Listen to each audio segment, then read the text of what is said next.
If you want an Amazon workspace, just let me know. I didn't.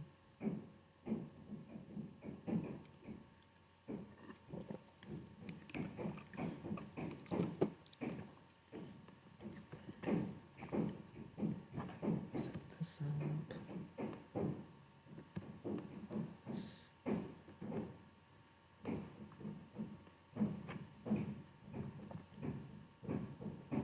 Jeez, 162 megabyte update. It's crazy.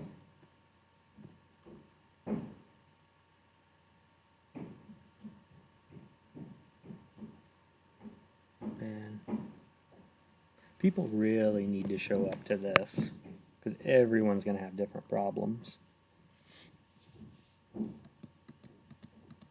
I need to start telling people to read the material and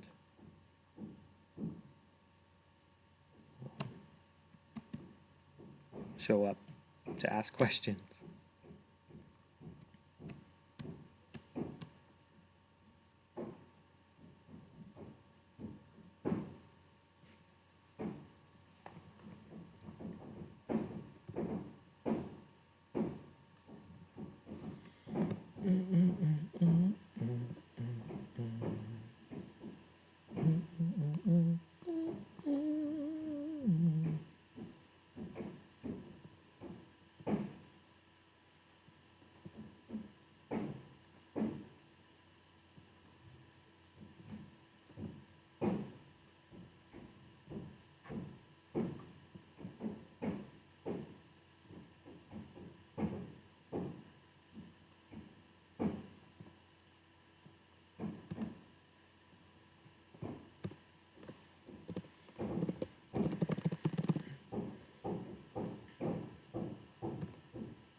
Oh, is it still updating?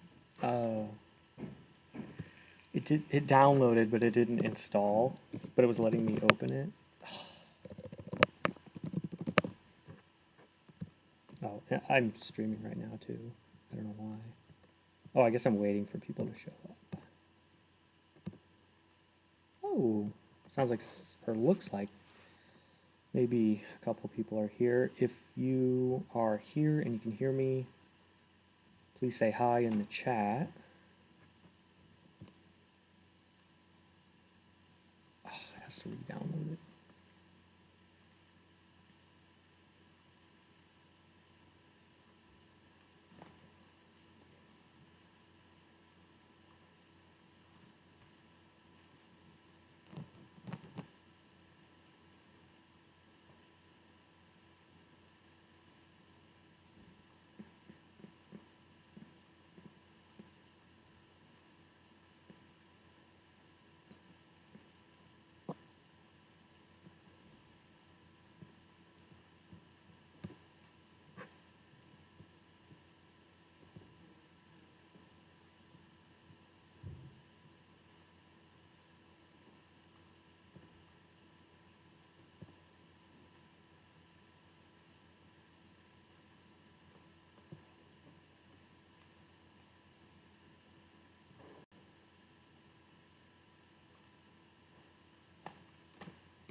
I don't even think I've shown this class the web app that I used to build with this.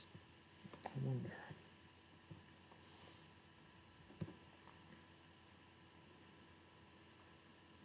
All right, well, it's 1:05, so I'm going to get started.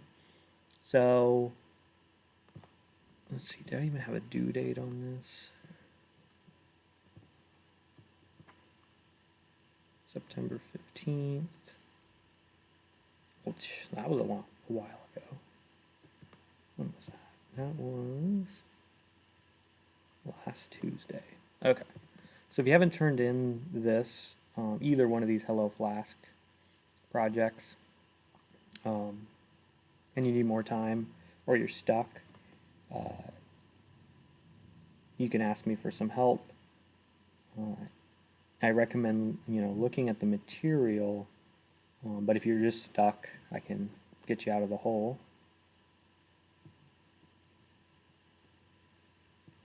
What's this? You can take a look at this.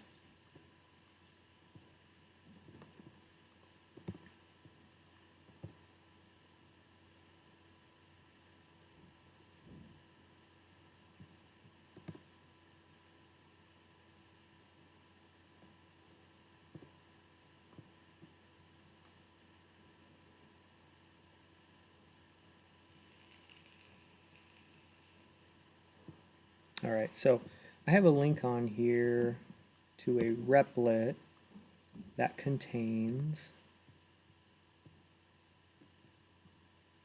a little demo here for Flask.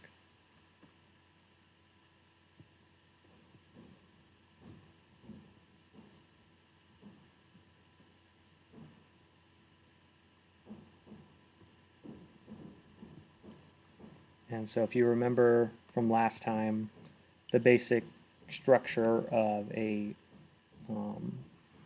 Python Flask main file here, we have the always important from Flask import Flask. Okay, that gives us the ability to have our web app basically use the Flask framework to do a bunch of the background stuff that we don't want to have to build ourselves. All right. And then we're creating that object to represent our app.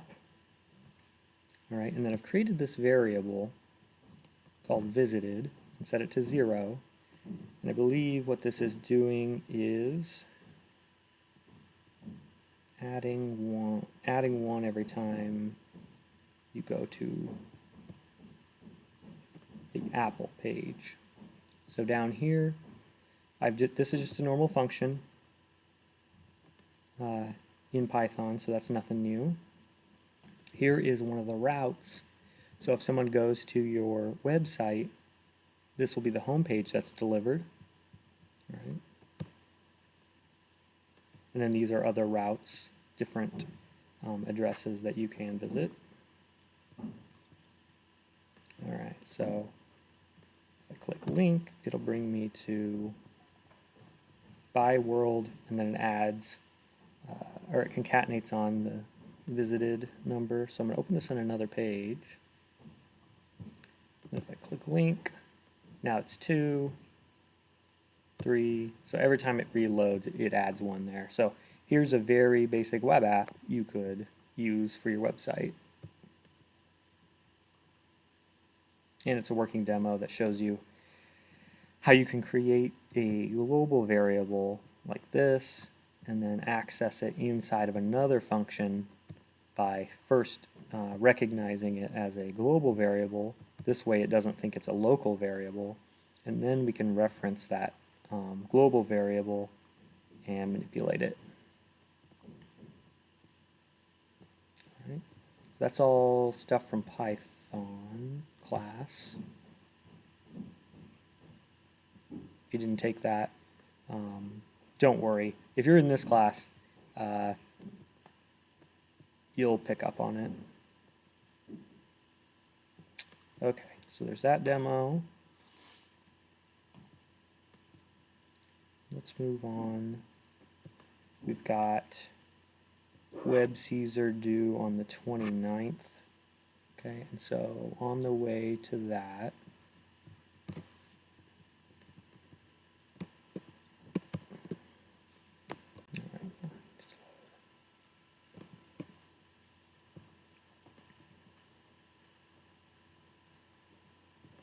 we have some practice assignments for flick list 1 and flick list 2.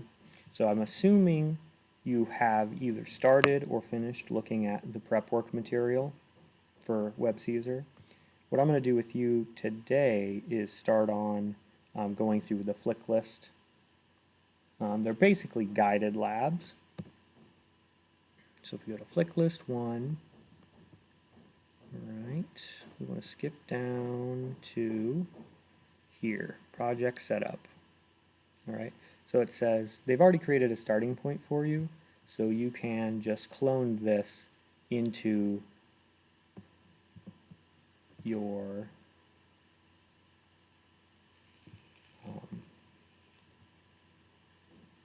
into a folder in your VM. So let me switch over to that. I think it's done installing, hopefully. Nope. Okay, install. But while we're waiting for that, we can look at this. So you're going to create a folder.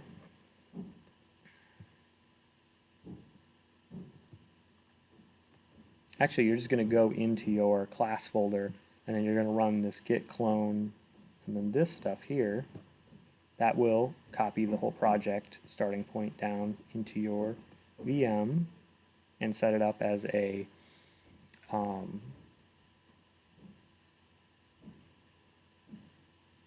local repository. Sorry, I got Windows popping up about install interrupting me here. Okay.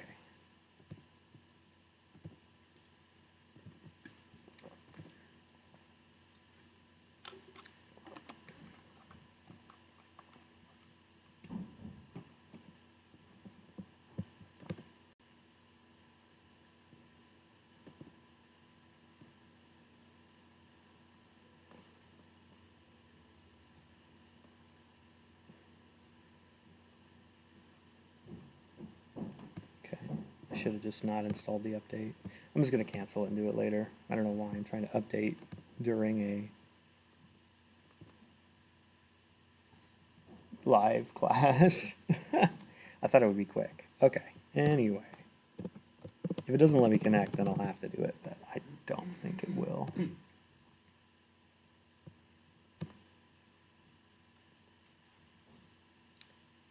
All right. So once you have the code, there are multiple branches in this repository with different steps of completion. So you can follow through these steps and see if you can get it to work, and then you can check out the next. For flick list 2, they'll give you the starting point, which is the finished part of flick list 1, and then you will try some of the, and they'll introduce the different things that you're going to be using in the assignments. So it says we need to check out the walkthrough 1 branch using this command. So that just switches whichever branch you're on inside of the, wait a second, is checkout switching branches, or is that just going to a certain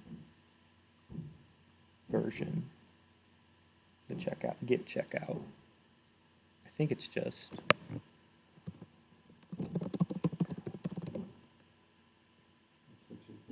switches branches. Okay. Because that makes sense, right? All right. And then this thing that's talking about activate your virtual environment, this is only necessary in certain situations.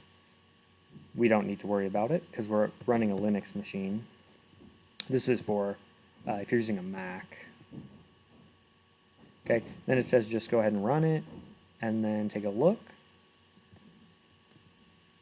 And then we're going to switch over to Studio 1. Inside of the Studio branches, there are comments called to-dos, and those are pointing to where you're going to have to add code and what they want you to add. Right, so we're going to go through that part together.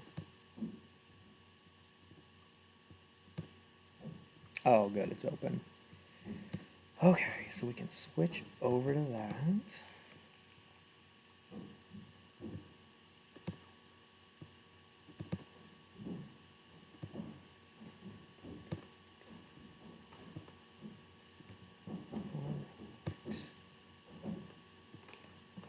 And then I'll go in there.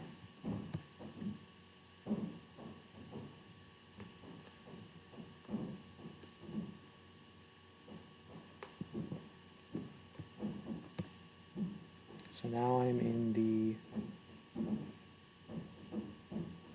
VM, the Amazon Workspace VM. Let me close some of this.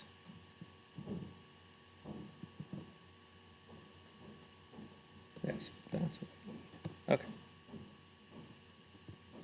So there's actually an extra step that I'd like you to do for this. For anything that has a starting point, what you should do is go get the starting code. So I believe you'll only need to actually create this, clone this repository once, and then all the points are in as different branches, which is not the way Git is meant to be used, but it works. So anyway, you should look at their page on GitHub and log in, and then before you clone it down, you should fork it. So that way, when you make changes, you can push it back up to your own account. So if you are on GitHub at the link and you're logged into your account, all you have to do is hit this fork button. All right, so that just copies the entire repository into your account, so you can now change as much as you want about it. All right.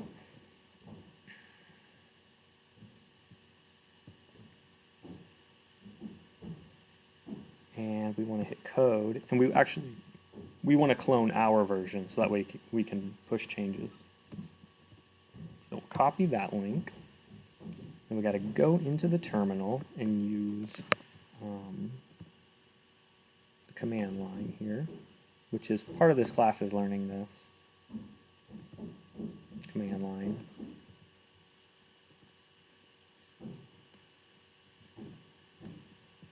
I'm just going to create a new terminal.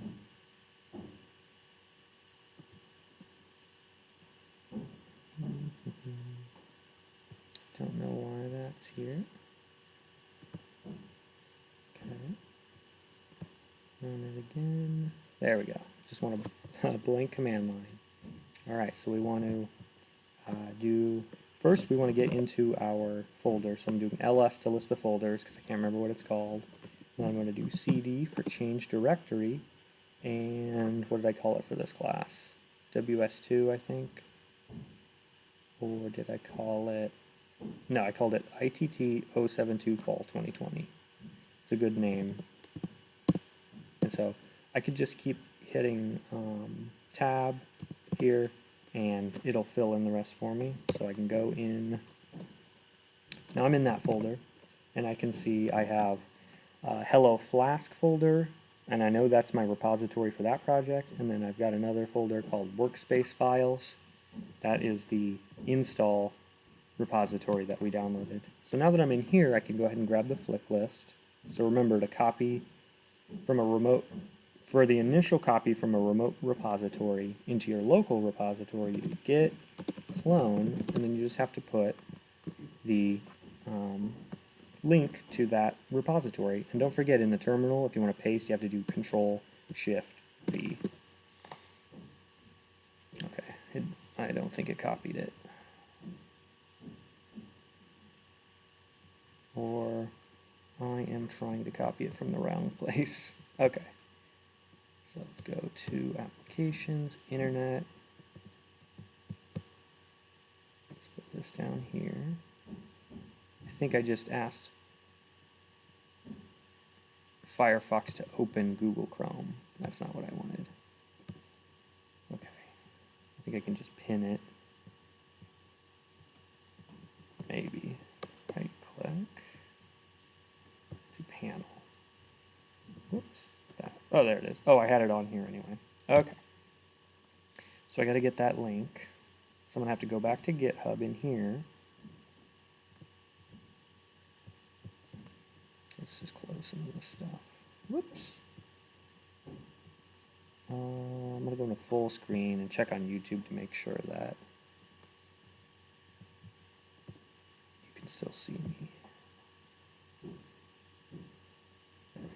Okay, so we want to open Chrome, and then I have to hit cancel a bunch because I messed mine up and I could never figure out how to fix it. Isn't Linux fun? Okay. And then we want to go to our course page.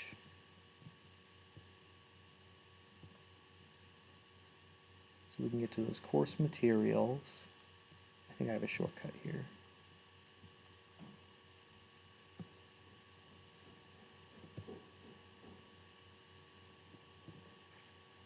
And we are looking at flick list 1.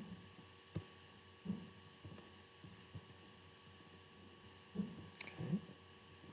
And we need, actually, I already did this part. I forked it. I actually need to go to GitHub.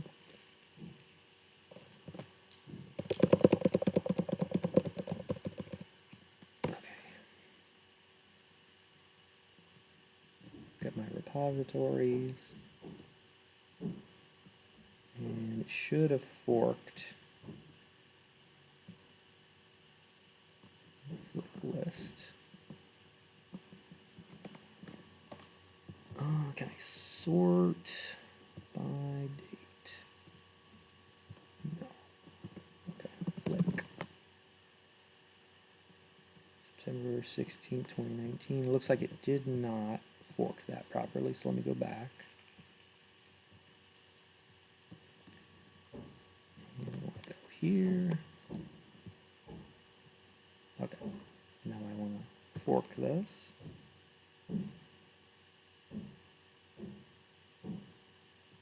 And now I want to go to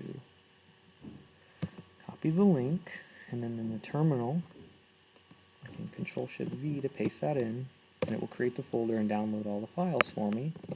So now I can see I have flick list Flask. So I go CD, flick, tab.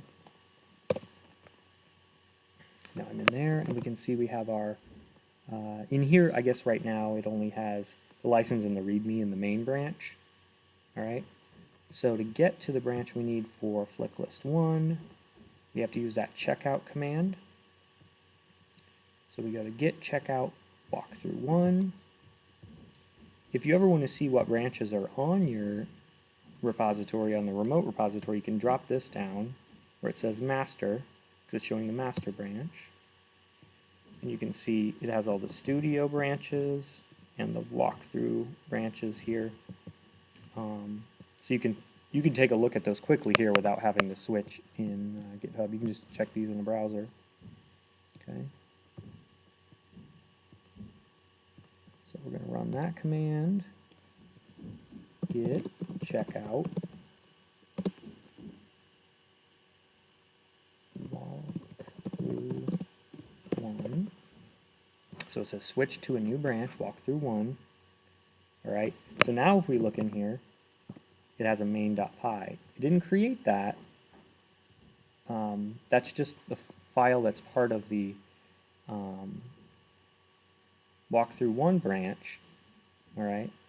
So it's basically like we can jump through different versions of this, but they're using the branches as different versions instead of commits. Okay.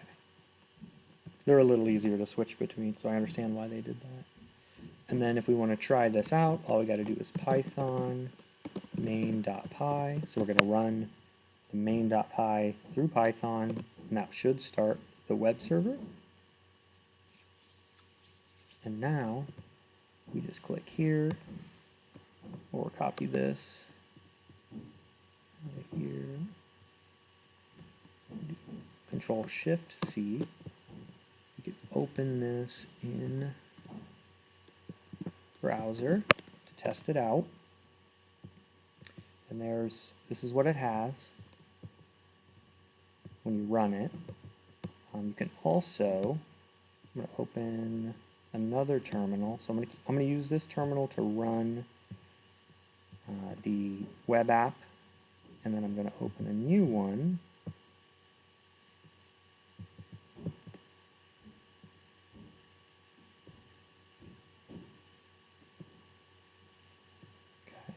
So here, I think you can rename these. It's good to be organized when you're working in things.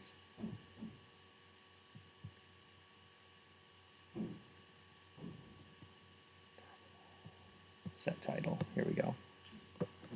Web server. Oop, that didn't work.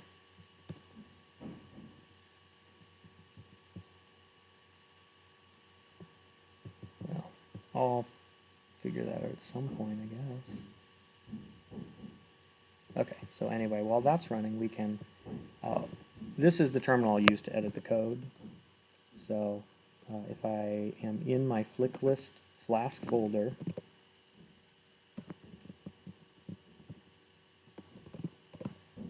so you got to click in there, and I can see the main.py. Remember, I can open the entire directory in Visual Studio Code by typing code space dot. The dot represents the directory you're in, so open the directory I'm in. Okay. And let's just double check that.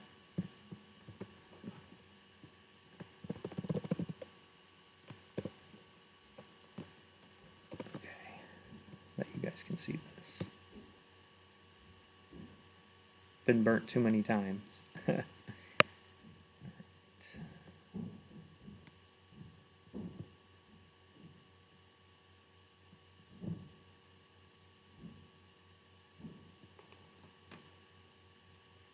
Live now. Looks like it's working. Yep. Okay. Good. So now that we have that open in Visual Studio, we can take a look at the code. You can go ahead and close this Welcome tab. Here's the folder right here, Flicklist Flask. Here's your options if you want to add a new file, add a new folder. Mostly, for now, we'll just be editing the main.py, so we'll click that. Here's the Python code. You can click this Explorer to hide the pane, so you have more space. Okay. So we want to look at this code. So they got some comments in here, so we know this part here. Blah, blah, blah.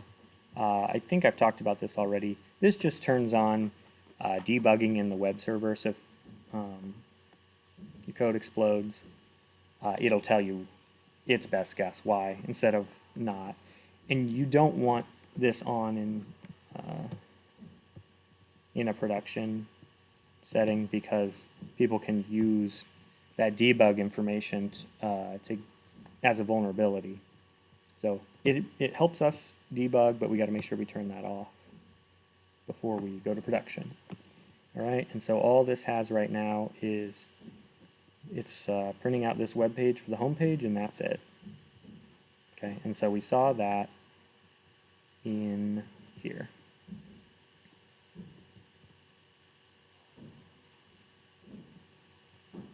All right, we got a question. What's our end goal? Do you mean the end goal for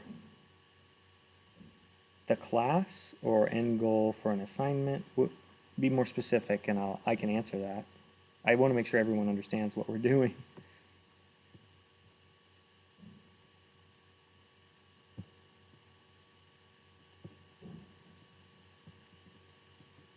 So we're done with the walkthrough one branch. And so we can close Visual Studio Code. We go back to the terminal.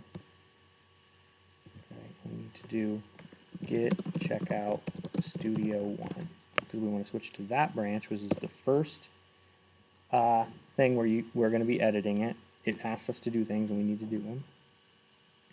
All right, so it doesn't look like anything changed, but if we do code dot and then look at the main.py for this one, make sure we're on the right one. There's a lot more in here. Okay, so in the studios, there's some more comments here about specific things. Wherever you find these to-dos, these are the tasks that it's asking you to do. Okay, so things like make a list, randomly choose one of the movies,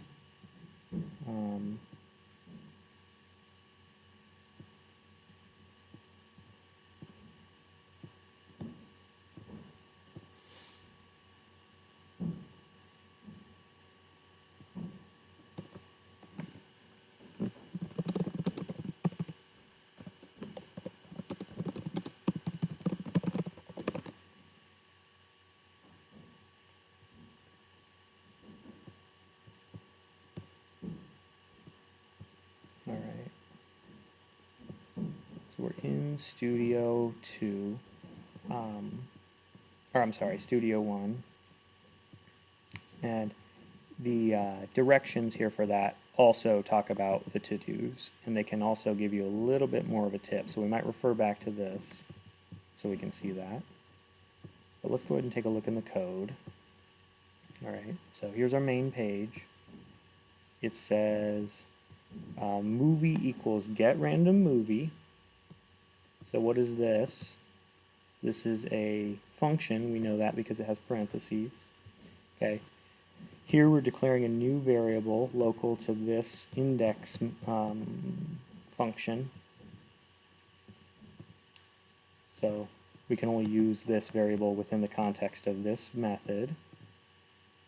What the heck does get random movie do? Well, I'm sure it's defined somewhere. So we select that. We can find, there it is. It highlights it for us. So get random movie says, okay, make a list with 5 movies, randomly choose one of the movies, and return it. So right now it's just returning one movie, but we need to make it pull from a list of 5 randomly. And then it'll spit that out. Okay? So, and then it will print out that movie on the page. So this says, pick another random movie and display it under the heading tomorrow's movie. Okay, so here this is printing basically everything we need here for this to do. We can just copy this. Okay, we just change the heading to tomorrow's movie.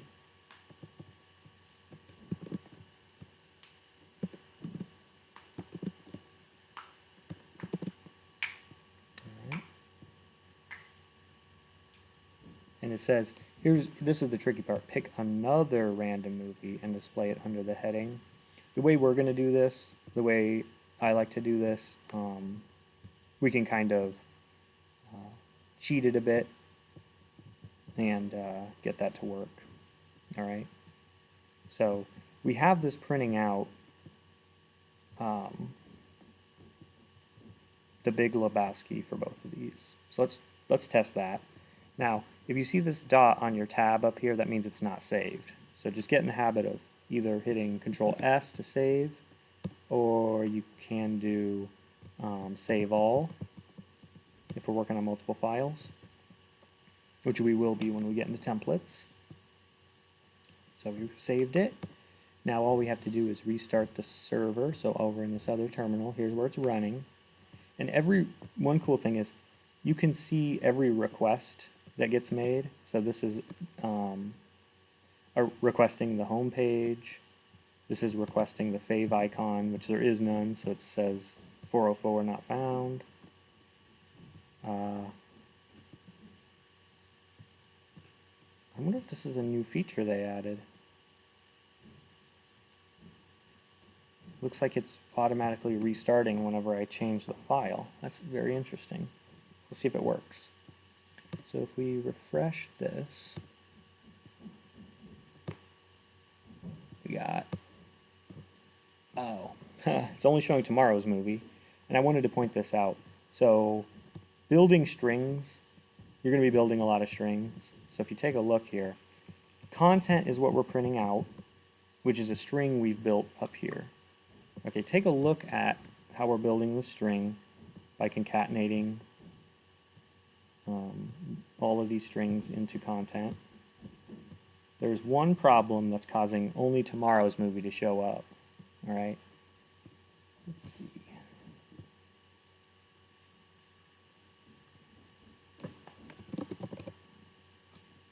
So this class is teaching people how to build a web app, basically using the Python Flask web framework. So basically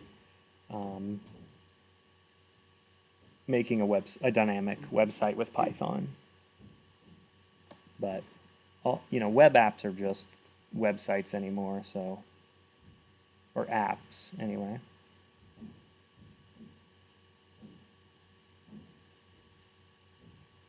Oh, you know what? That is one word that I always misspell. I think in my mind, I think it's either the M or the R, so let's just cut the difference and do both. Thank you.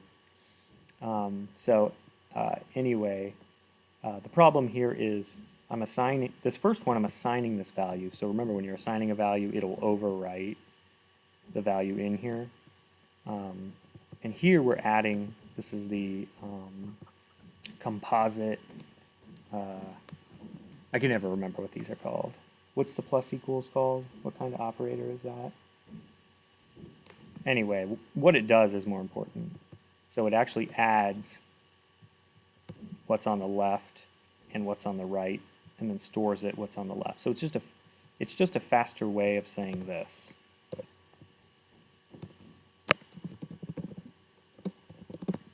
Okay. So instead of doing content equals content plus UL, so content plus UL gets added together, concatenated, and stored back in content, overwriting the original value. We can make that shorter by using this operator, plus equals, and then we can just add in the new stuff. Okay, if we do an equals, one equals by itself, it overwrites the value in there. So here, when I copied that down, I just need to add that. Now it should show both, so I got to save. And then I guess it's saying that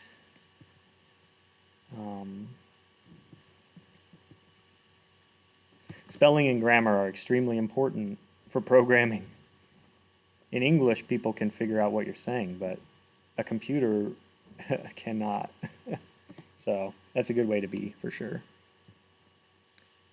Okay.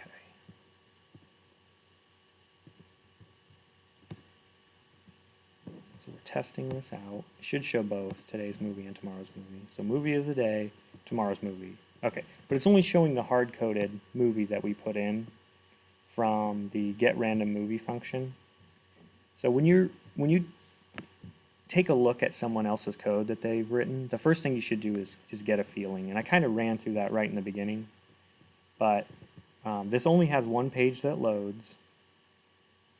Before it loads, it runs this getRandomMovie function. Okay, so that's what we need to work on.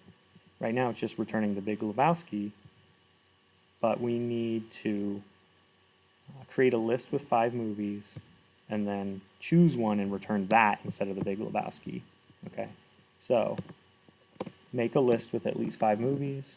Making a list in Python is extremely simple. So we'll do movie list. Also, I use camel casing in Python instead of underscores. So depending on what language you learn first, things are going to get confusing if you use a lot of different languages. It's only confusing for me because I teach a bunch of different ones throughout the week. All right, so we can put in 5 strings here. Those will be our movies. We just separate those with commas. So we can do The Matrix. Let's do, you can do your own if you're doing this, following along. District 9, Equilibrium, 1, 2, 3, 4, one more. Let's do Minions. All right, so we got our list of 5. Okay. And to be able to pick one at random, we need to use, I believe we need to import random from Python, but I want to use the list shuffle. Oops. I think, if I'm thinking of the right language, yeah. So what this does is it just takes a list and mixes it up. And then you can just pull the first 2 values and they'll be random. That's what we're going to do. So we need to use, I guess we can just copy this. You could either do import random and then you have to reference random to get it, or we can import the specific things we need, I believe. So we can do from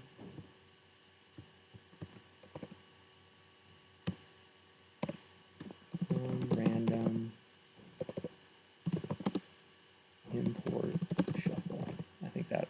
I think that won't break it. Let's see.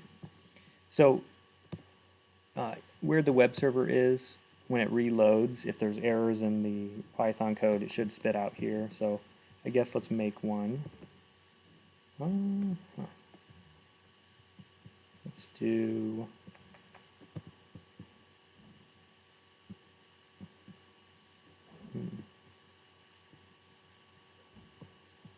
okay. Let's just throw a semicolon in here. That Python doesn't like that. Save it, and then it should show us.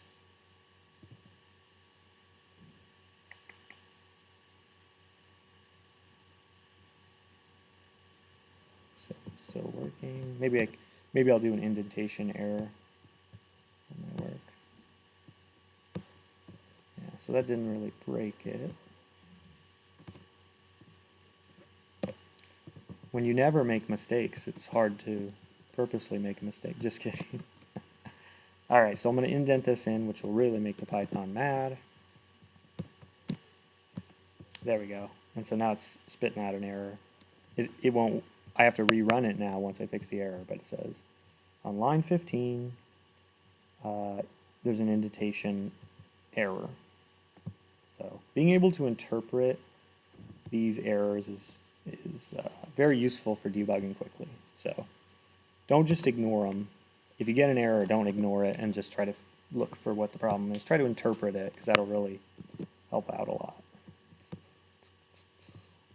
It allows you to move from trial and error in your coding to, being efficient. Trial and error is not very efficient, but it's a good way to learn. Slow way. Okay. So now that we have that imported, we can do randomly choose one of the movies and return it. So we do shuffle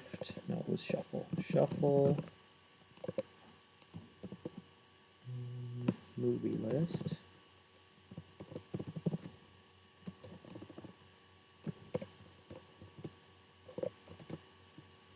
Okay. So that should shuffle that. Now, does this let's see the documentation on that. Okay. This is a site that has examples, but I don't think they really explain very much. Reorganizes the order of the items. Darn internet.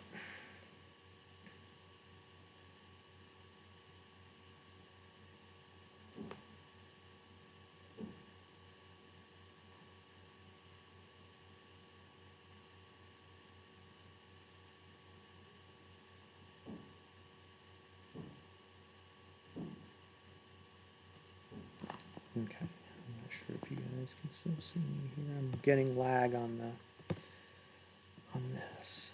Let's see. Okay, I'm gonna try to reconnect to my VM. It cut me off. I'm trying to do a lot of things. I'm uploading video, connecting to a VM, and then whatever else is in the background going. I guess I'm also watching the video, downloading it as I'm uploading it. Never thought of that. I wonder if that would help to stop doing that. All right, we're back.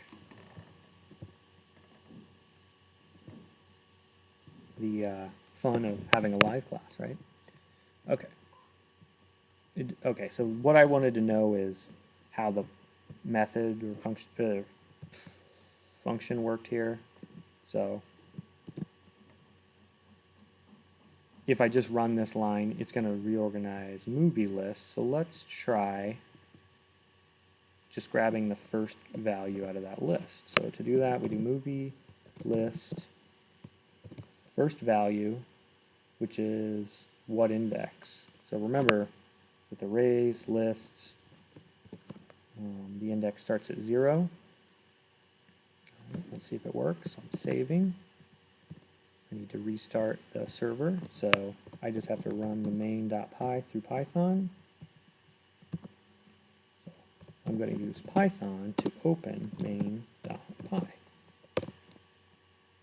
All right, no errors. Now let's check what the page looks like. I should have not used Big Lebowski. Guess what? The first random one was the one that was already there. Anyway, so every time you load this, it should pick one of those randomly. Okay. Just so we can see how we can kind of manipulate things. Now the problem is we want to pick another random movie and display it under the heading da-da-da. So like I said, you can get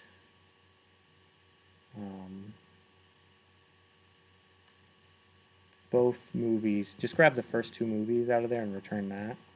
So what we can do is return a list. We're going to return, first we'll make just an empty list up here. We'll call it new list. Just make it an empty list. All right, and then after we shuffle, we're going to put new list 0 equals movie list 0. Okay. And we'll do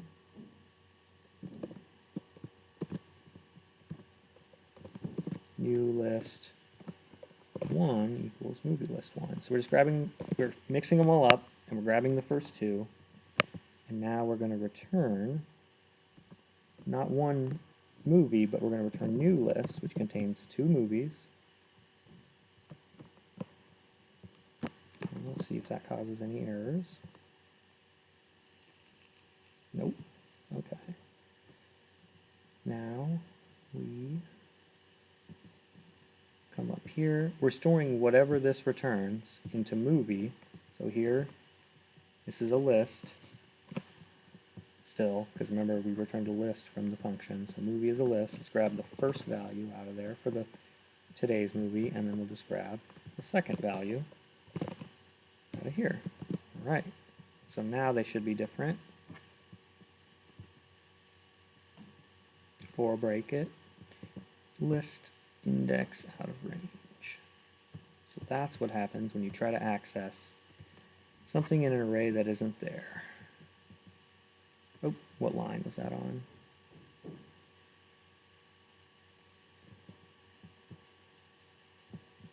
New list 0. Oh.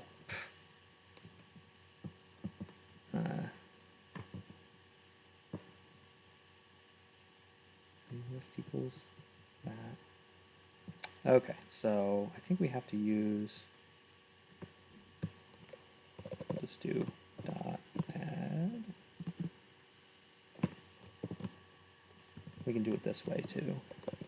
I guess since I made an empty array, it doesn't have any indexes, so this way it can just add it on to the end of the list.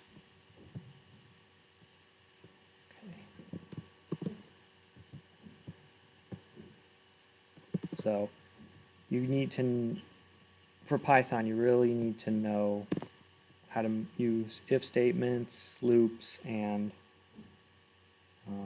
lists for sure. We're going to also work with some dictionaries and stuff, but remember, if you have any problems, I have tons of resources I can point you out, and I can help you out too. So you just have to shoot me an email.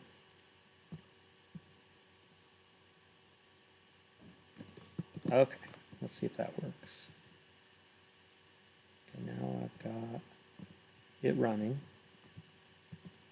So let's go. I don't like that these are red. What's that say? Oh, dang it. Why isn't it not breaking? Oh, because it hasn't ran this code yet. Okay. So when it gets down here, it'll say that you can't use this. Okay. Is it push? Trying to remember all of these different commands in each language. Okay, because it doesn't have a push either. You know what? It might be capital A. Let's just look this up. Which is totally fine if you forget something. Just look it up on the internet. So Python list add append. There we go. Everyone's got to be different. So that makes sense because Python's been around a while, and when you worked on documents on a computer, and you made changes, you would append those changes. You could write and append, or write and write over things. Anyway, now it should work.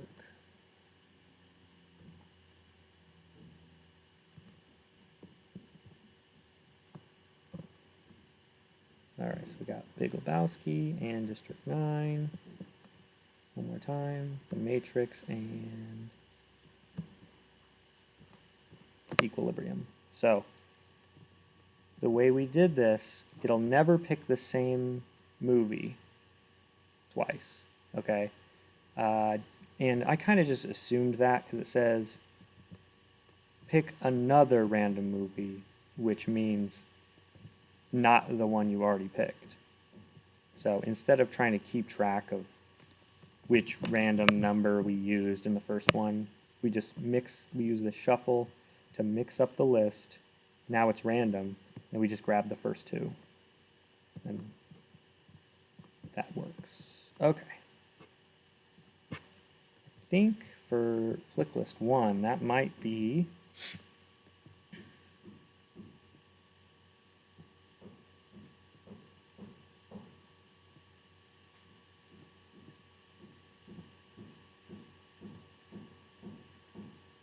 oh, and it says in here.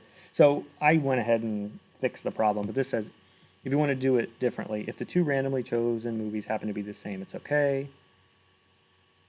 But if you want an additional challenge, go for it. Okay.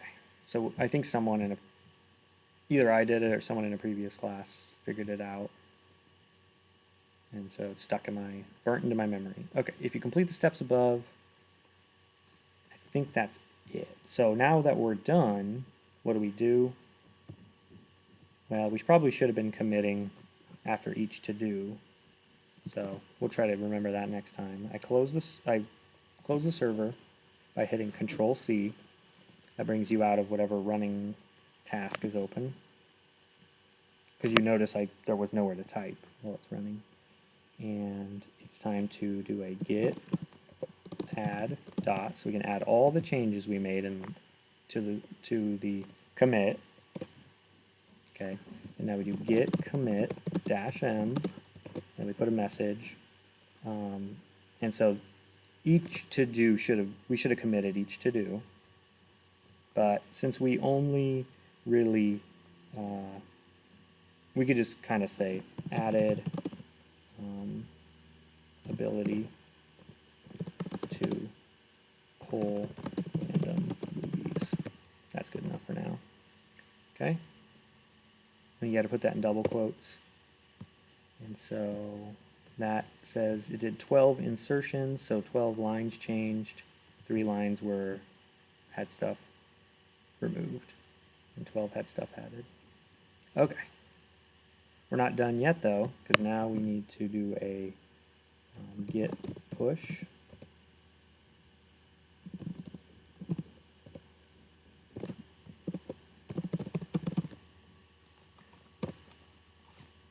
Okay. And since we're the only one working on this, and we're only keeping our files in one place, it was okay for us to add, commit, and push. But generally, before you commit, you want to do before you do an add or a commit, you want to do a pull so that you have the most recent files from the remote repository. So if you're ever collaborating with someone and you're both working on files in the code at the same time and you want to see if they work together, you'll have to pull their changes. So now we can go back to our repository here, and we can see, if we go to the Studio One branch, we have a commit. So this one is 3 years ago, 4 years ago, 1 minute ago. So we added the ability to pull random movies. If we select this, you can actually see from this commit which lines were changed. Okay, so here's the original file. We can see what was removed. And then here's the new file, and we can see the green is where things were added. Okay, so if you commit something that causes problems later down the line, you can look back and see what you changed pretty easily.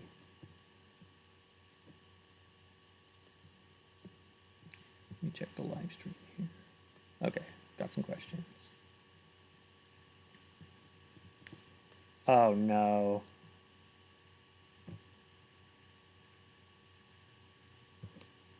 What did I do?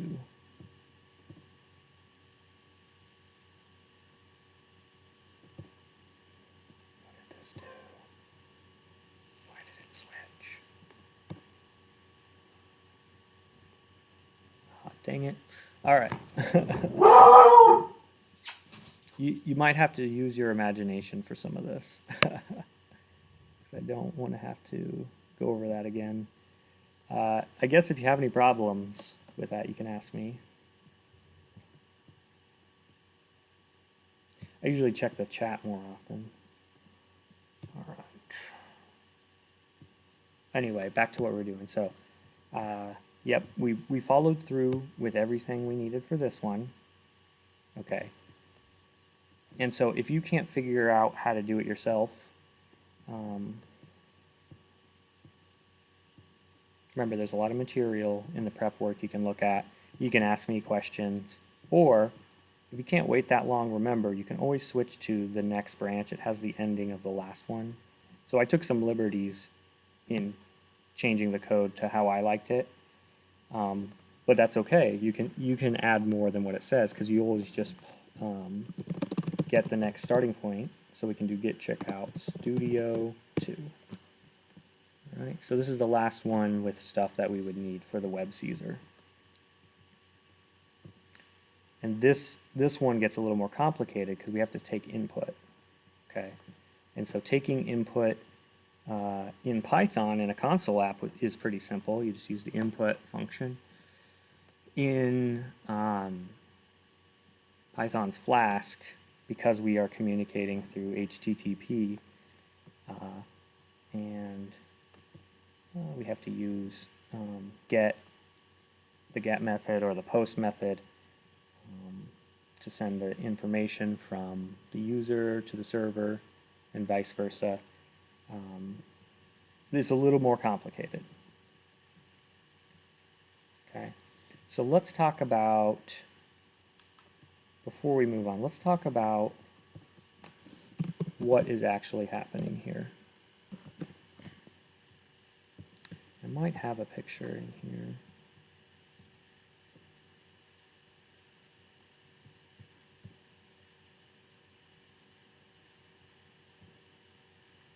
In the course.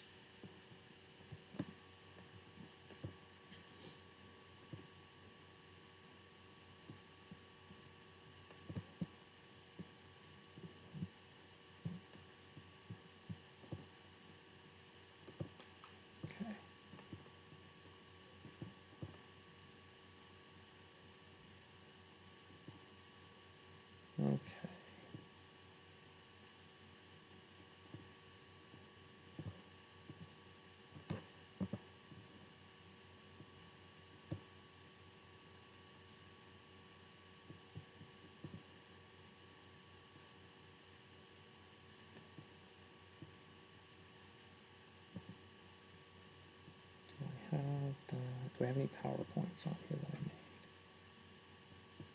I'll save this if I have any, right?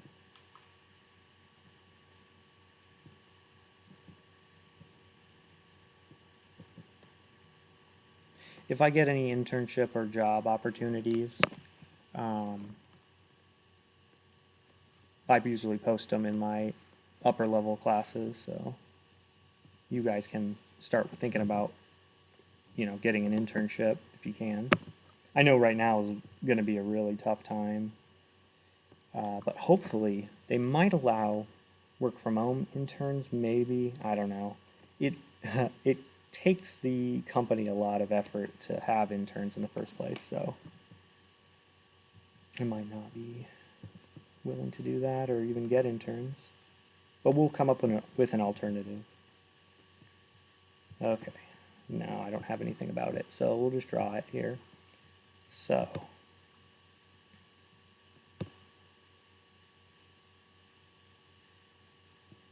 we'll just give permission to everything to access everything. It takes too long.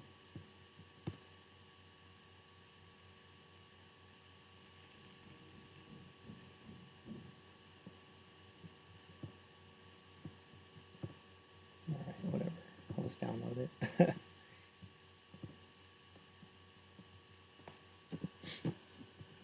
This is a problem I've never had. I keep running into problems during these live streams that mistakes I never make. Let's change storage. I'll just download it. There we go. Create new diagram. Blank diagram. And, oh, right, I'm doing this inside of the VM. So I'll just throw it in documents. We'll call it Flask web diagram, and then like that. You guys that are developers, I think Zach, you told me you were doing Python at one point. If you guys have any suggestions or you notice something that I may not be correct on, definitely say something.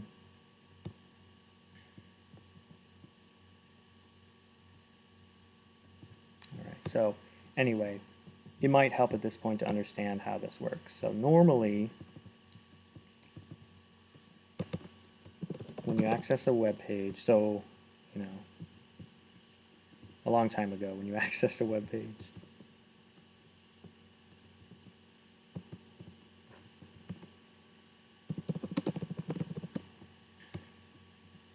you would send a request boop, to the web server, and then you would usually request the home page, and then it says, okay, we don't worry about DDoSing right now because this is in the past. All right. So I say, give me your home page. It looks for index.html, sends that back, and that loads in my browser. Okay. And if you took 099, this is what we assume happens for that class. So what happens in this class is we have an extra little layer here.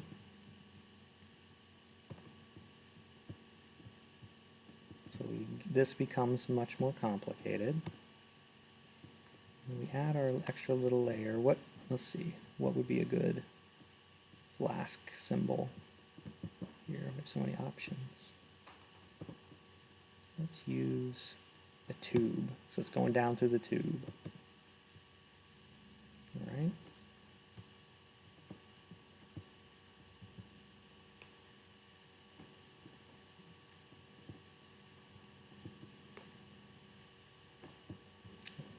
Going down to the tube. Still trying to get to the tube. Okay. All right. Oh, okay, it's there. I just got to move this to the back. So send to back. There we go. So when it hits the web server, Flask intercepts it and says, all right, I'm going to check whatever, let's say I went to www.bob.com. Okay. That's really tiny.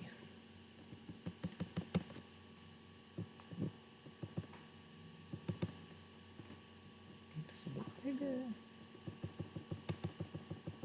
So I request bob.com. Flask grabs that, and then it's going to check its list of routes.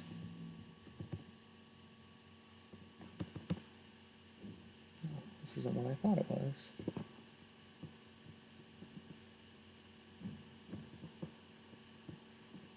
See, I know we have more shapes somewhere. Oh, there we go.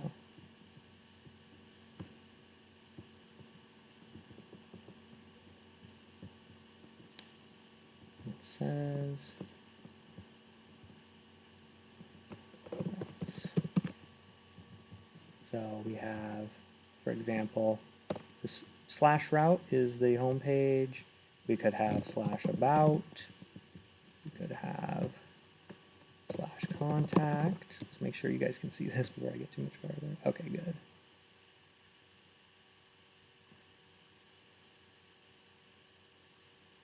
Man, seems like it's really far behind the video is.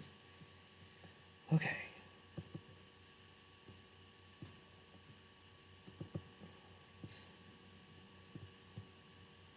Let's fit this in here. Move this line into there. Don't need this one anymore. There we go.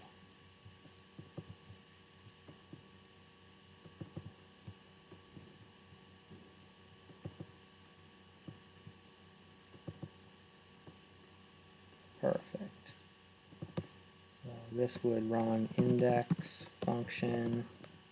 This would run, I'm assuming we would call it the about function. And this would call the contact function. And I'm just assuming that's what we would name them. Let's see if we can move this text over here. For now, this big box is the web server. Here's Flask. Within Flask, we have these routes. So it's intercepting the request. Then Flask determines which one of these it's going to use. So we asked for the home page, so it'll connect to here. It'll run index. If we look at our code, at our index in this thing we were working at, what does it do? Well, it can do all kinds of stuff, whatever Python can do. But it's returning a string at this point. All right, that string gets converted into HTML and delivered back to the user. So the result of the index function is what comes out here. Okay, I can do it. We can do this. There we go.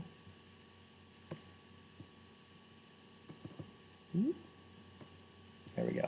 So now, instead of just having a web server full of files, we have a web server with no HTML files, and you're going to create the pages on the fly, all right? So they can have the data on them can change, can update. This allows you to have like custom pages for different users.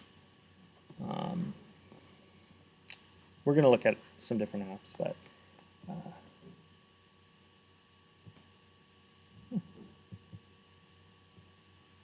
okay. I think hopefully that makes sense to you. I'm going to post this in the class later, if I ever remember.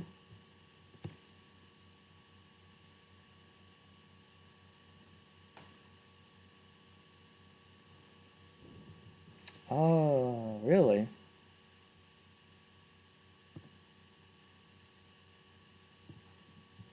Let's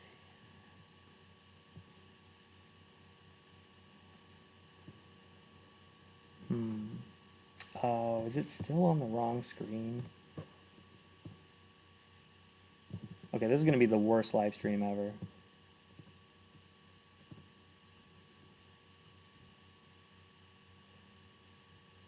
I'm glad you guys showed up to tell me. All right, so you know what? I'm just going to switch to screen, so that way I don't have to think about it.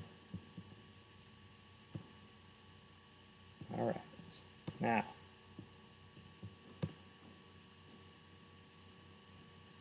Wonder when I messed that up.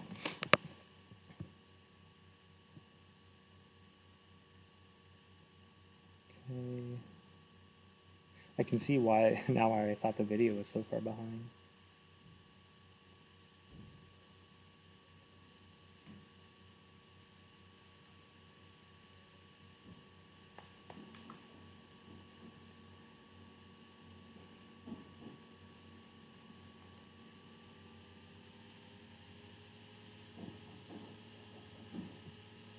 All right, so back to, I'll just show you the diagram now, but I will post this. So this is basically what Flask is doing. This is your computer. Here's the web server. You type www.bob.com. Instead of finding the index.html file in the web server, Flask intercepts the request, okay, and then it looks for whatever route you're going to. So in this case, we're going to just slash, just going to be the home page. It'll run the index function. So if we look at index function here, see here's the route, slash, it's going to run index. You can do whatever you want up here, but you've got to return something that will become the web page that gets sent back to your computer.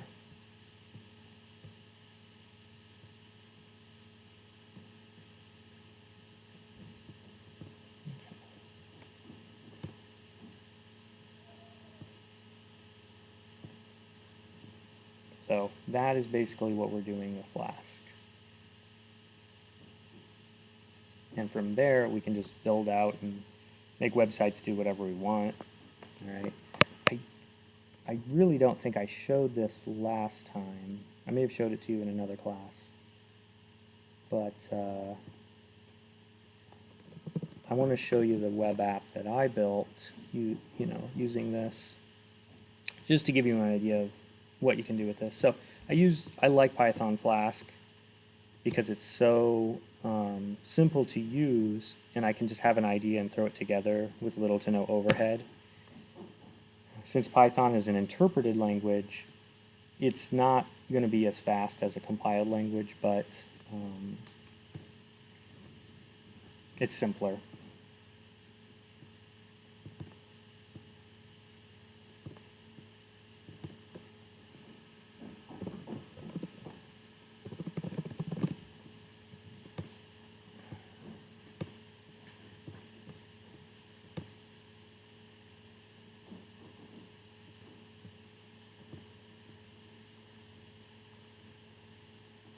And if you guys like board games, you might even use this app yourself.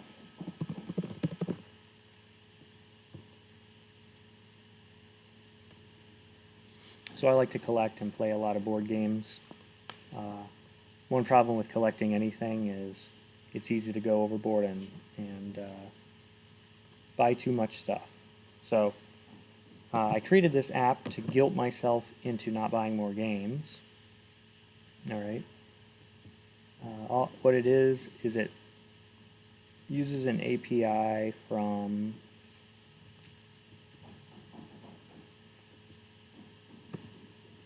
Board Game Geek, which is a board game enthusiast website where you can basically store everything about your board game collection.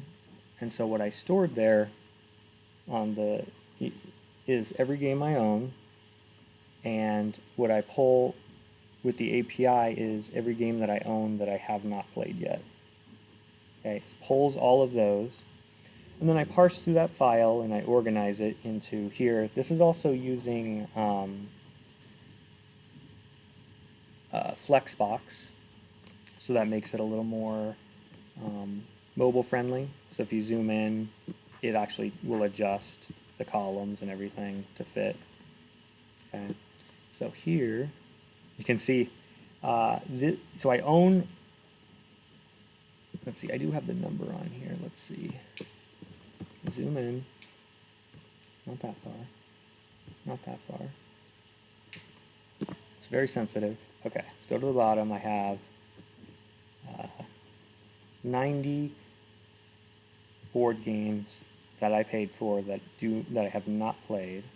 Okay, and I also sorted them by rating. So you can pull that from the API too. We'll look at using APIs at some point here. But anyway, if you want some context, anything below a 6 is questionably worth your time to play. All right. 6 is maybe it's worth a try. You might like it. And then 7 and up are games that are people's favorites. So let's go to a 7 here. I'm surprised this is 702. Wow. You got to be a good game generally to get a higher score, because it's based on how many people come to the website and actually give you a rating. Yeah.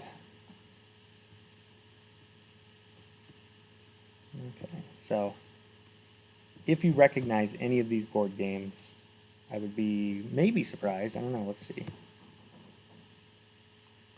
All right. Anyway, if you want to see the code for the app, I can send you a link.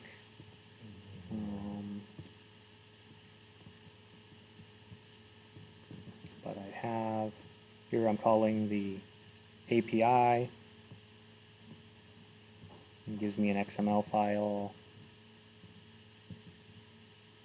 And then in this static folder, I have my CSS. So those are files that I don't need Flask to generate.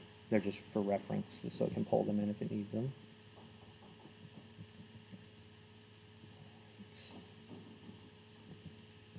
Anyway, this is all just setting things up here at the top, and then here's my routes, just like before. Here's the home page. I think that might be the only route I have. Yeah, because it only needs to be one page, but you can put in, if you have a Board Game Geek account, you can put in your name and take a look. So here's one of my friends who got me into board gaming. Can load his. Now, one thing about this web app that I have not fixed yet is the file from the API is huge, and parsing it takes a lot, and the website that gives you the information through the API, it's not a site that's trying to make money, I don't think. So they limit the requests. So sometimes you have to run it, wait for the request to load, and then you hit it again. So let's see if I'm doing better than this friend of mine. So he may not actually keep track of, put in that he's played the game or not, but on the database it looks like he has 361 games that he has not marked as played. So anyway, I just wanted to show you that, and it's dynamic. I'm utilizing data from someone else's website, and I created something, even though it's I made it just for myself. I was able to finish it and get it working. Okay. So, because I did such a bad job on the first part, let's go ahead and take a look at Flicklist 2, because I do want to take a look at this form stuff. So did we switch over? Yeah, we check out Studio 2. Okay.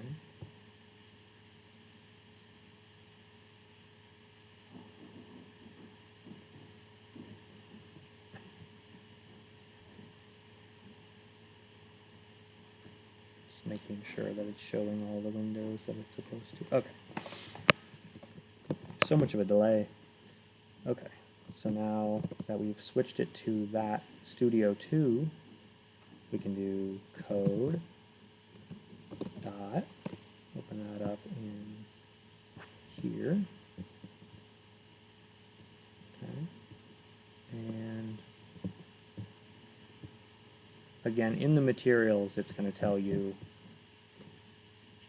more specific directions, but I like to just look at it and kind of go think of things as we go. All right, so what are the differences here? Well, let's see what it looks like when it runs first. So I'm going to use Python to run main.py. Server is running, no errors. Go here, we'll refresh. Okay. I should zoom out. Okay, so this is the next part of the app. They want you to be able to add movies to your watch list. So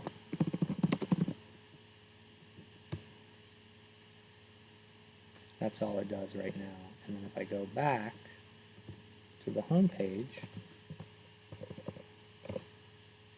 it's not actually added there. So that's one of the things we're going to need to change or fix or implement. So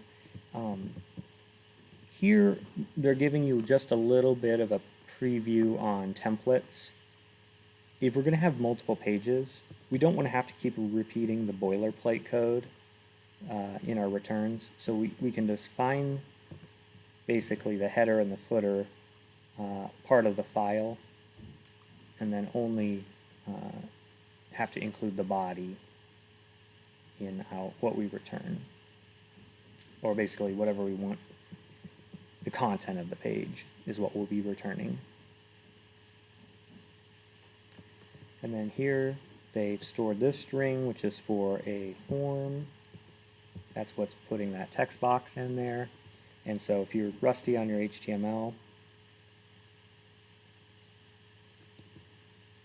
this is the form tag, and the action is where this form is going to take you when you submit. So we just have to put the route that we want it to go to. So it's going to go to an add route. So we'll take a look at that. And then the method you want to use to send it. So here you can either use post or get. And depending on which one you use, you will access the data differently. All right. And we use basically this to transfer information between pages. Anyway, you'll see. So that's that form. And again, these are just string variables. We'll be able to use them down here. So this says, create the HTML for the form below so the user can check off a movie from their list when they've watched it. Name the action for the form cross-off and make its method post. Okay. So first thing here is we want to put this form in here. And in Python, you can use 3 double quotes to make a block string type structure. So, saving time, we can kind of build our own form here.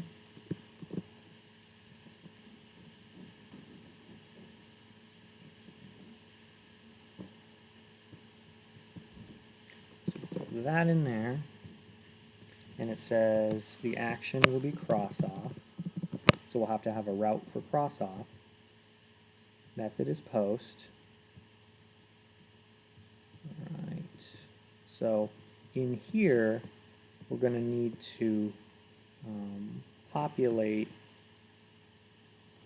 the list. We're going to have to print out a list of movies that they've already added so that they can remove them. Or not remove them, cross them off. Okay, so that would be probably, let's just put a movie name. We'll just put a placeholder here and come back. So we don't need a text box if we're crossing off a movie. We need a button. All right, so go to check if that's working.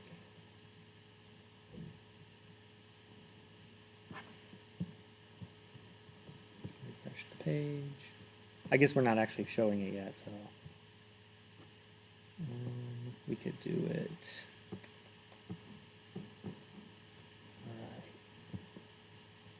Finish filling in the function below so the user will see a message like Star Wars has been crossed off your watch list, and create a route above the function definition to receive and handle the request from your cross-off form. So it says, here's where we're going to create this as a route.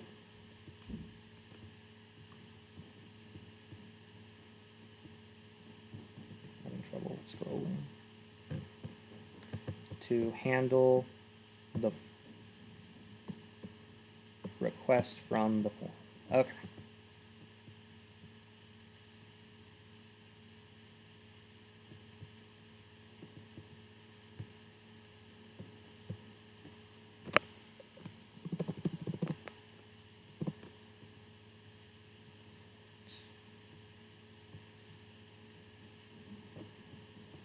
I think the value is the text on the button. I think that's right. So we're going to put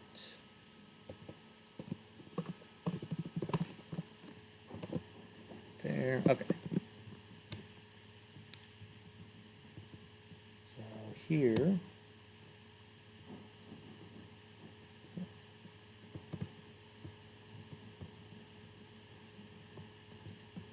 we want to handle, let's work on getting the route for this first. So it needs to be a route that can receive and handle the request from cross-off form. So here's a little hint. We're going to be assigning a value to crossed-off movie, and we're getting that from this form associative array. So we're pulling from the request form data for the field with a name of crossed off movie, I believe. So we need to change this. Let's just change both of them from new movie to crossed off movie.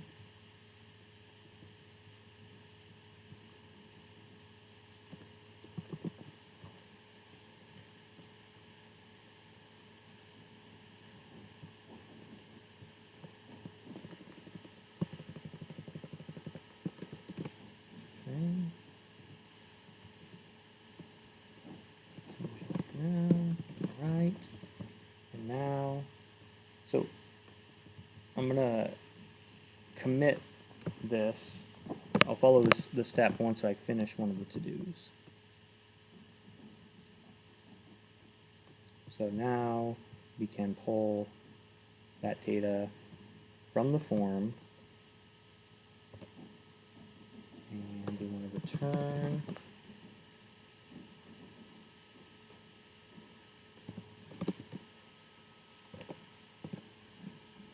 crossed,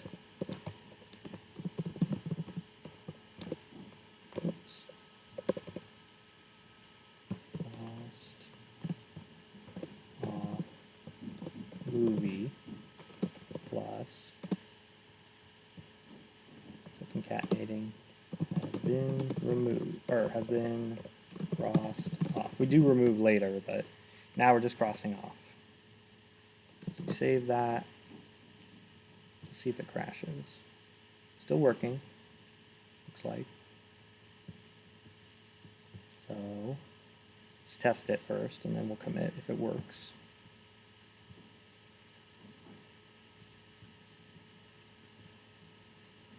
Okay. Well, we got to finish putting the route. So to use data from post method, you need to create your route with this argument. So the name of the route, and then which methods the data would have been sent by to get to this. Gives you access to the post form data. Okay, so we can put that up here. And so we need to change it to cross off, because that's what the action was right here on the form. And we're receiving that data by post. And that allows us to do this.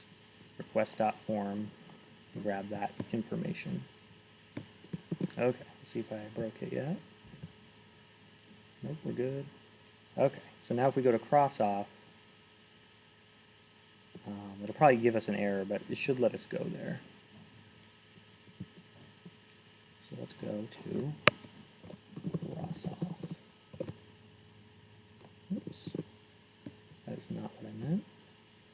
It needs to be the end of the site. Okay, and so since we didn't come here with post data, it will not run that, so let's fix that.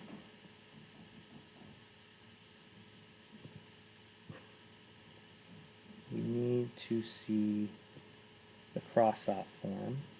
So let's add that to our home page.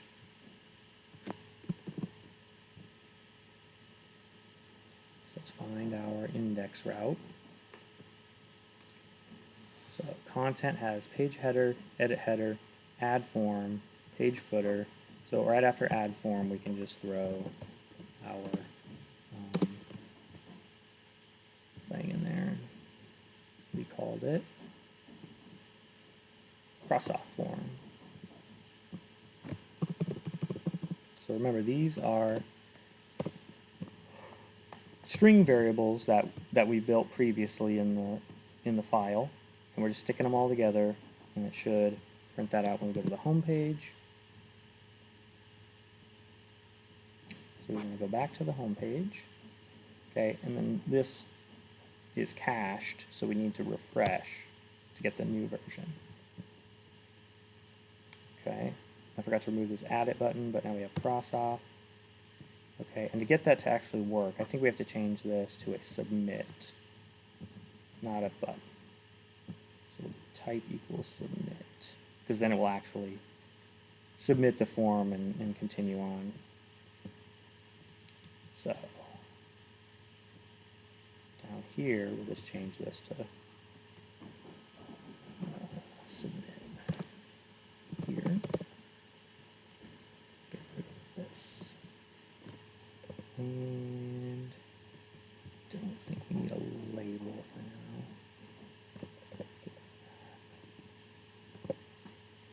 All right. Not broken.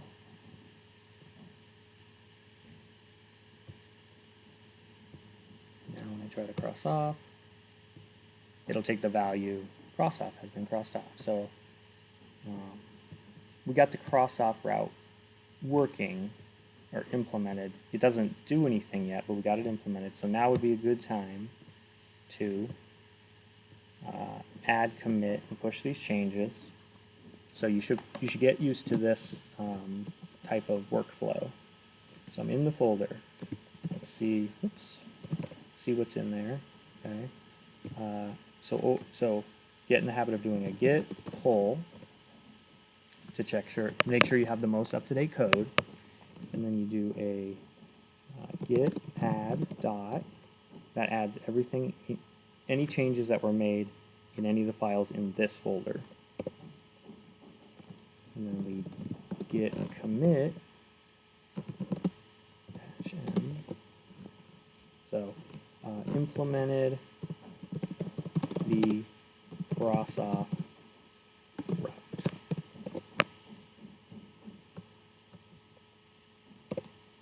Okay, And so that now is added to our local repository, and to see those reflected in the remote repository, we have to do a git push.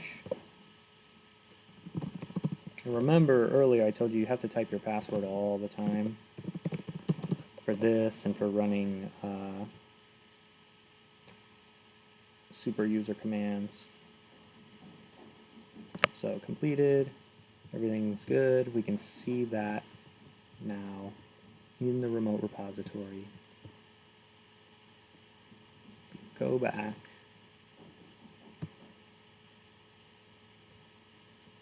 And we want to go to Studio. Remember, we are on the Studio 2 branch, so to see those changes, we got to go there. Okay. So that's weird. John Doe implemented the cross-off route. I don't know why that happened. Did it log me out? No, I'm logged in. It knows my account. Weird. Anyway, it worked. And so we can see the code. Anyway, you know it's there if you look at that. So we can see there I added the form for the cross-off. There I added, they already had the function definition, but we added the route and changed those things.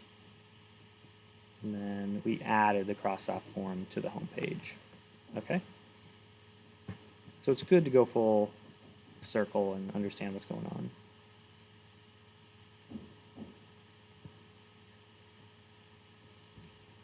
Double check here. Okay. Making sure no one's doing stuff. Saying anything? Okay. So what's next in here?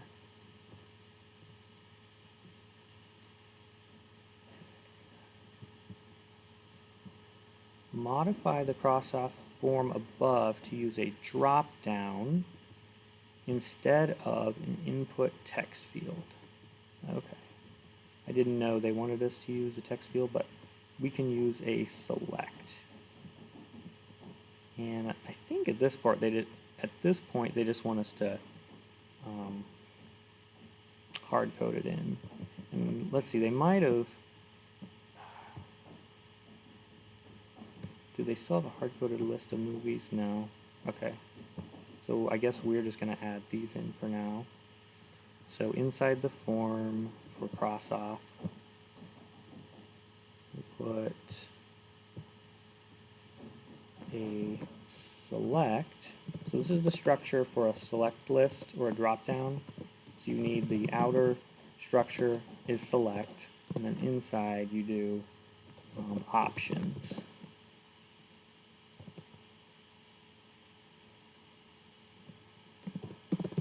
Let's just do some generic stuff here. Okay.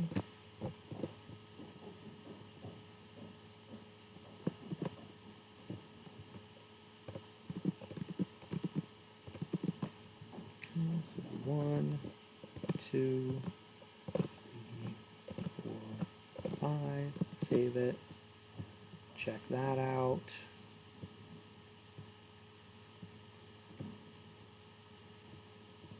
Okay, so now we have that drop down. We can select a movie. All right, but it's not passing the right thing yet. So let's check. So we added that. And showing the function below. Oh yeah.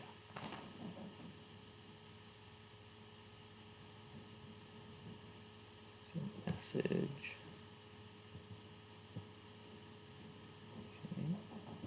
Modify. Yeah, so we did that.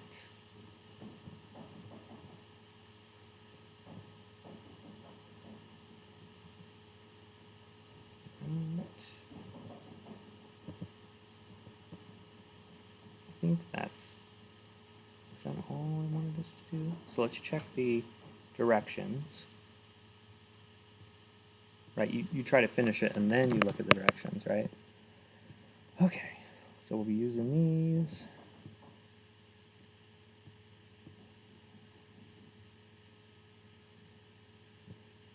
Okay, so it says our app won't be able to keep track of the movie list. We have no way to store that right now. We'll be using a database for storage eventually. Let's go down to the to-dos. Task 1, add a form.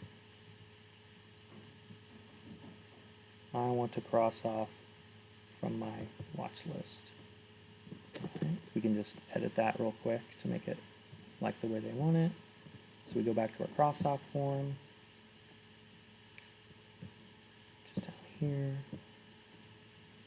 And so we can put that here. And here.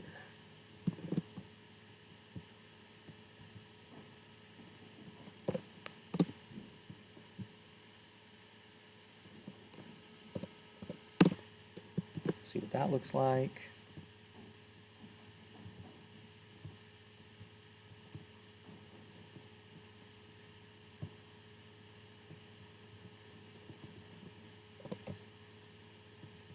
Okay, I want to add blank, and then I want to cross off that. Okay. Let's see.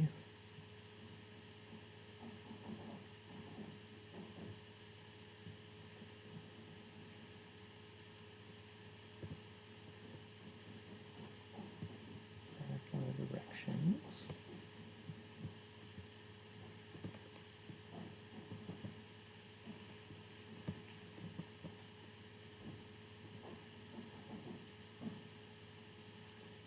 Strike tag. Okay. So we can add this strike tag to make it look crossed off.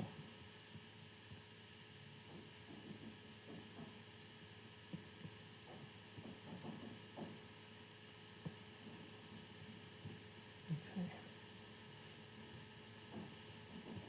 So that would be down in the response for cross off. We would put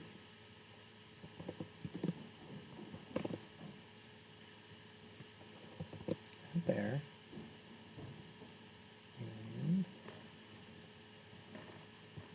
put the closing one here. Okay. Now when we check that,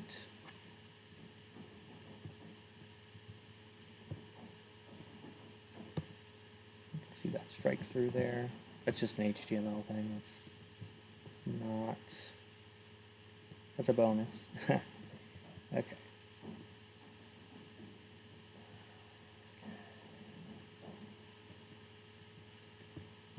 Now let's go back to the directions.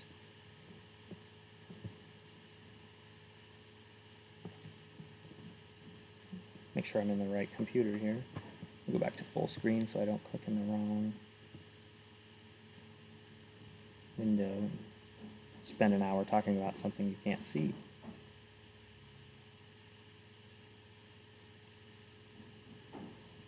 Okay. Okay, use a drop down, da da da da. Select an option. You can just pretend hardcode movies into the drop down.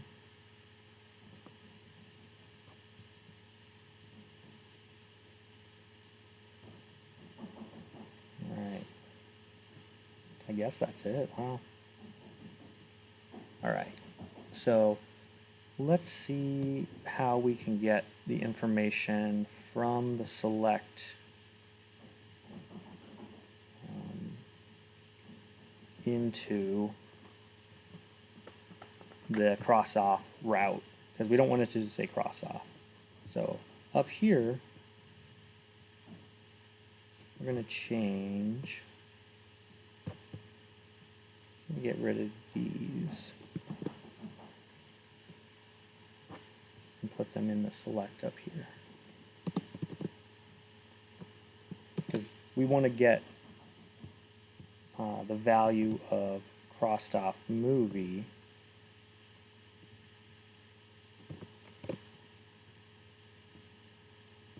which is going to come from the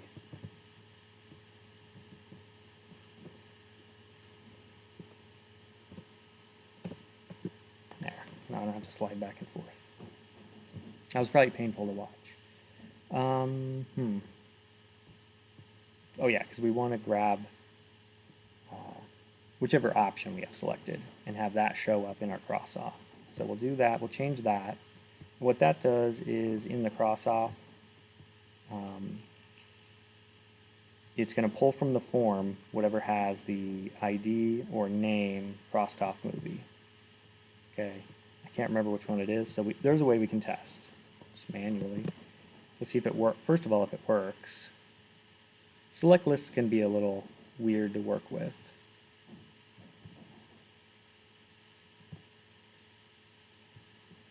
Make sure we didn't cause an error. Oh, I don't. Do we have the server running? Yes, we do. Let's go back. So we can change the form data. Nope. Okay, so accessing the select list was not that easy. Let's see, what is it called?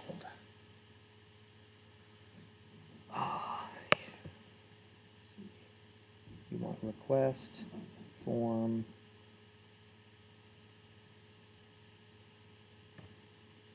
cross off movie. Maybe it's dot value. We'll look it up just a second.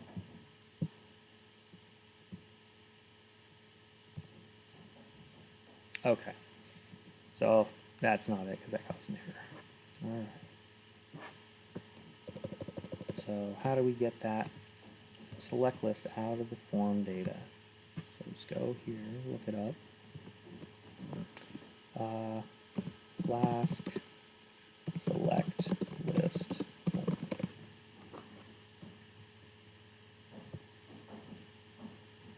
Everyone's favorite place, Stack Overflow. And then if you're using this, remember, skip what the, don't look at the code the person's asking about, because that's the one that has errors. You come down here, you look for the check mark. All right. Oh.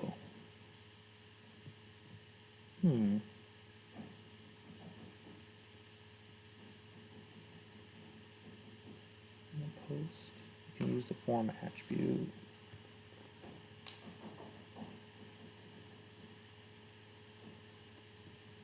Okay. So let's see here. Here they're grabbing. They're using request.form.get for post method. So I guess we'll try that instead. What do we have? I thought we had something similar.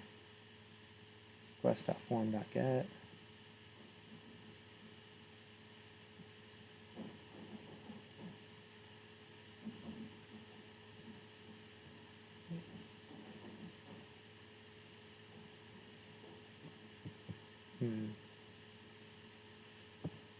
Let's look at the ad.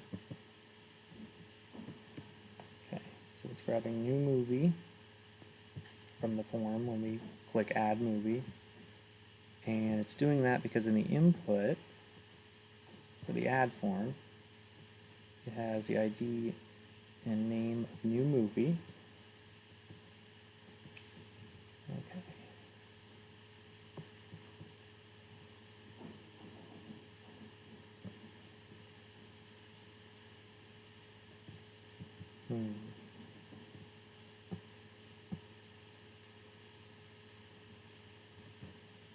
Doesn't, oh, here he has this. Okay, so here's the select. It needs the name. So I guess it is going off the name. And then that's all they have is the name.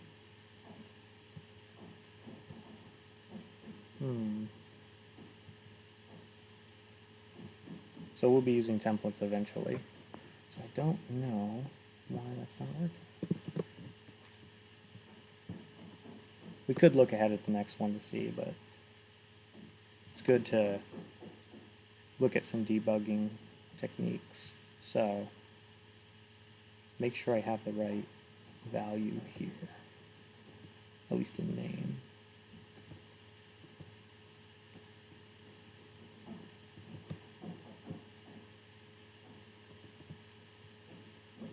Okay. Yep, so it's the same here. I guess let's try the get, I guess.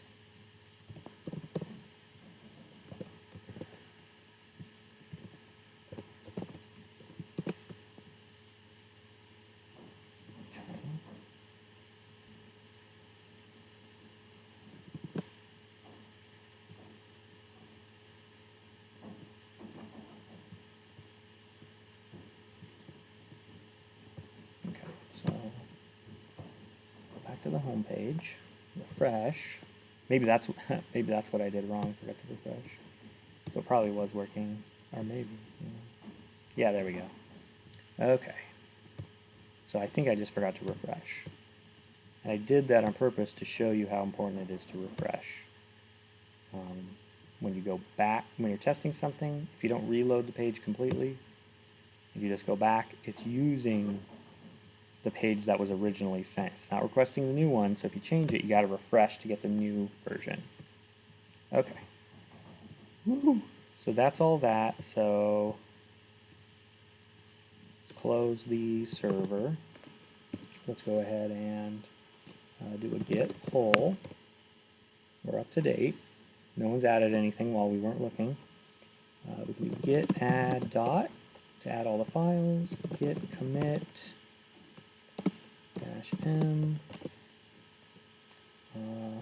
dot the cross off form to cross off form to work. Okay, and then we push that to the remote repository. Tell it who we are. Oh, I know why it says John Doe.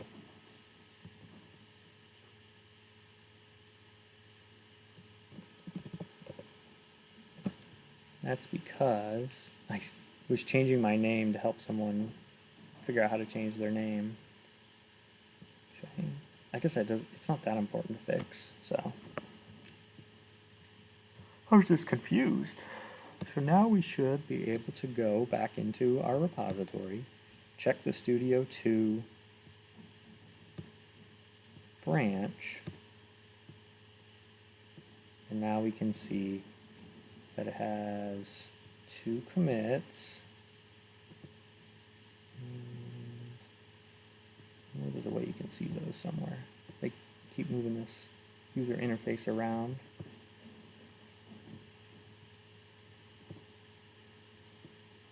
It's got to be inside here somewhere. We go back to Studio 2. Oh, to see the commits, I guess you go into the file, right? So we go in here. No, it's just the file.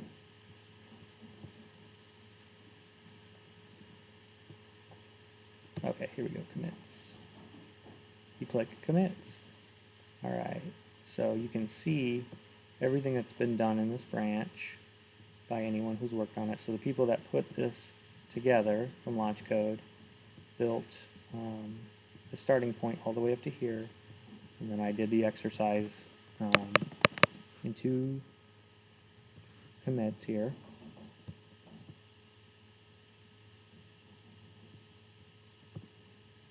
And so when you're working on Web Caesar, you need to follow all these steps. Okay, you're going to have to process form data. I am going to, let's see,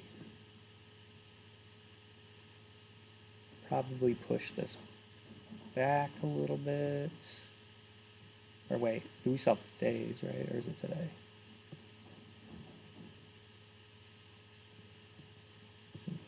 Here it is, September 29th. Okay, so we still have time. So if you run into any issues between now and the due date, make sure you contact me. If you haven't read the material, I'm going to recommend that you do that first. Hopefully this live stream also helped. And the part where the screen is just black for a while. We'll see how that goes. All right. Thank you guys. Have a good day. I will see you again next Tuesday for class.